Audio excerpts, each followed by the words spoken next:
Maintenant, Hervé va nous parler d'un film dont on n'a pas beaucoup parlé. Moi, je savais même pas qu'il existait. Ouais.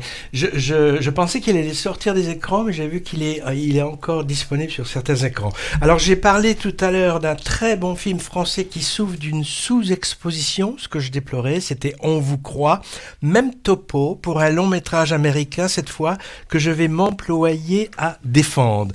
L'intermédiaire, donc, sous-titré Relay. Catégorie thriller paranoïaque qui utilise à fond les codes du film d'espionnage. Dossier top secret convoité, mallette de faux billets ou de vrais billets, faux papiers et fausses pistes, téléphone qu'on jette une fois utilisé, messages cryptés, filature, homme de main pas sympathique, complot, trahison. Et bien sûr, poursuite et arme à feu. La totale, quoi. Le tout parfaitement dosé et efficace. L'intrigue en quelques mots. Une scientifique en détresse fait appel au service d'un mystérieux fixeur, c'est-à-dire un négociateur de l'ombre, dans le job, un peu spécial, dangereux mais grassement rémunéré, et de jouer l'intermédiaire entre des lanceurs d'alerte en possession de documents compromettants et se sentant menacés, et des grosses sociétés corrompues, ou du moins qui ont des choses à cacher au public et qui veulent récupérer ces documents. Le film commence par la conclusion d'un deal précédent, moyennant restitution des preuves contre paquet d'argent, scène traitée suspense haletant qui met immédiatement dans l'ambiance tendue et parano qui va suivre.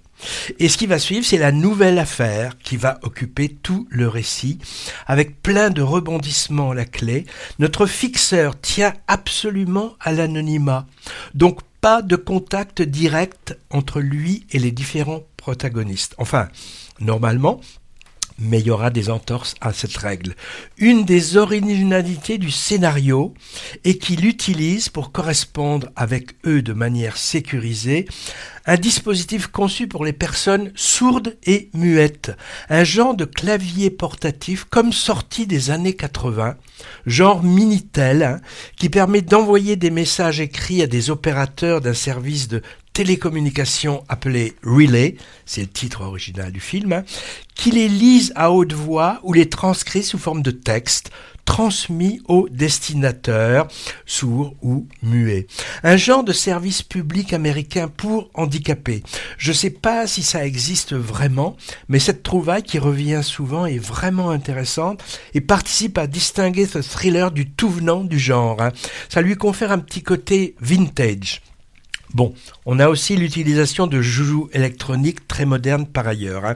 Le film prend le temps d'explorer les personnalités de notre intermédiaire et de sa cliente en détail, ce qui fait qu'avec cette intimité, on se sent proche d'eux et on tremble pour eux. Notre homme solitaire à l'organisation millimétrée et aux règles strictes, il a des failles personnelles qu'on découvre petit à petit et qui seront parmi les moteurs de l'histoire. Héros, plutôt anti-héros, interprété par l'excellent acteur britannique d'origine indo-arabe, il s'appelle Riz Ahmed, vu dans quelques séries et longs métrages avant, impressionnant ici de mutisme et de détermination. Ambiance hitchcockienne modernisée, mais assumée, avec par exemple une scène visiblement d'hommage au maître du suspense. Il s'agit d'une tentative de meurtre pendant un concert, dans une salle de spectacle, qui fait immanquablement penser à un moment équivalent dans son classique d'espionnage de 1956, L'homme qui en savait trop, avec James Stewart. Alors j'ai aussi pensé à la série américaine, je ne sais pas si vous connaissez, Mr. Robot, avec un même personnage de geek solitaire en mission.